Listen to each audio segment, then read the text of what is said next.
Your loved ones haven't left you. They're just waiting for you. Losing someone you love can feel final. But what if the bond isn't truly severed? What if you can still reach them? Even beyond this world, there's a way to stay connected. A link that death was never meant to break. In the time of the Prophet ﷺ, there was a young man named Bishr ibn al-Bara from Banu Salama. And he passed away, leaving his mother extremely distraught. So she comes to the Prophet ﷺ and she says, Ya Rasulullah, those of Banu Salama who continue to die, can I send greetings to my son Bishr with them? And the Prophet ﷺ responded and said, yes, I swear by he in whose hand is my soul, Ya Bishr. The deceased know one another like birds upon a branch. And after that, no one would die from Banu Salama except that Bishr would go try to catch them quickly before they die and would say, Iqra ala Bishrin as-salam. Convey my salam to my son Bishr. I always tell people who lose their loved ones, think of yourselves merely at a station and your loved one has gone one station ahead. They just don't have phone service, so you can't call them, but they're waiting for you, inshallah. And you do actually still have some form of connection to them. They still celebrate your accomplishments when it reaches them, especially when they're accomplishments of the deen. And yes, they're still wondering who got married. Abu Ayyub radiallahu ta'ala anhu said that when the soul of a believer is taken, the other believers rush to him to say, what happened to so-and-so? What happened to so-and-so? Hal tazawwaja fulan? Did so-and-so get married yet? And they're not just waiting to hear your news there. They're still enjoying your visits here.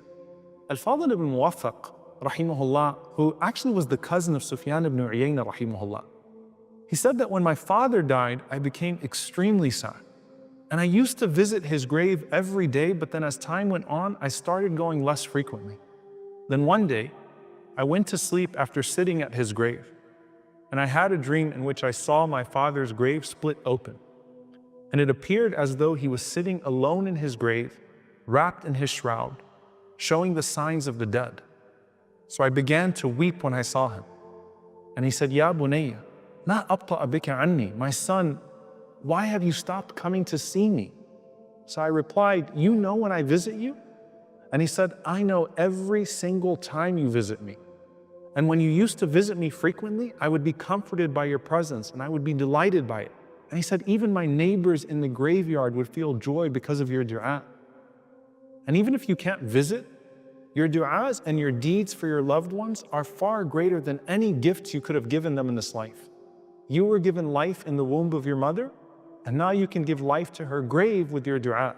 It may be that your father once furnished your home here, and now you can furnish his home there with deeds on his behalf.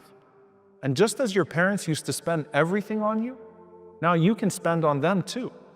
And if they could speak to you, that's all they would ask for. Aisha radiallahu anha says that a man came to the Prophet sallallahu alaihi wasallam and said, my mother passed away. And I believe that if she could still speak, she would give charity. So can I do so on her behalf? And the Prophet sallallahu alaihi wasallam said, of course. And this isn't just for your parents, but for all of your loved ones. And as we think about what makes the next station comforting, it's not just knowing that they're waiting ahead of us, but hopefully they would have received the gifts that we sent before we even got there. And for the one who had no believing family waiting at that station, you will still have the best of the family that you chose in their place. The Prophet ﷺ and his Sahaba, who are now your new family. Which, by the way, do we get new family in the Barzakh? One of the du'as that we make for the deceased is, وَأَبْدِلْهُ دَارًا خَيْرًا مِنْ دَارِي وَأَهْلًا خَيْرًا مِنْ أَهْلِي وَزَوْجًا خَيْرًا مِنْ زَوْجِهِ. Replace him with a home better than his home, with a family better than his family, and with a mate better than his mate. Mullah Ali Qari rahimahullah says that family here means that these are the unique companions of the Barzakh. Other scholars said that this isn't a replacement of the individuals, but a replacement of any tensions or bad character that remains back in this dunya. So basically, a family reunion without all the family drama that consumes so much of our joy in this life. And other scholars say it's all the old and new family that we expect in our new homes in Jannah bi'idhnillah. In any case, your relationship with those you love doesn't end with their departure from this world. Every dua, every act of charity, every moment that you dedicate to their memory is a lifeline that transcends the grave. You can still be their light, their support, and their connection to what's coming next. But whether it's your parents, your ancestors, your children and siblings, or your friends, we all look forward to reuniting with those whom we loved in this dunya, even if we didn't get to live with them.